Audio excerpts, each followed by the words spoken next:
ನಾನು doctor Annayyappa, Mamata clinic ಅಂತ, Kamakshipalya, Magadi main ರೋಡಲ್ಲಿ ಪ್ರಾಕ್ಟೀಸ್ ಮಾಡ್ತಾ ಇದ್ದೀನಿ.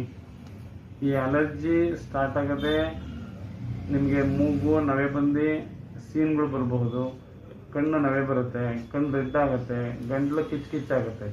ಅವಾಗ ಯಾವುದೋ ಕೌಂಟ್ರಲ್ಲಿ ಹೋಗ್ಬಿಟ್ಟು ಯಾವುದೋ ಒಂದು ಟ್ಯಾಬ್ಲೆಟ್ ತೊಗೊಂಡು ಅದು ತೀರಾ beyond the limit, control limit ಮುಂದೆ ಹೋದಾಗ ನೀವು ಡಾಕ್ಟರ್ ಹತ್ರ ಬಂದರೆ ಏನು ಯೂಸ್ ಆಗಲ್ಲ ಅಂದರೆ you have to take upper and higher and drugs.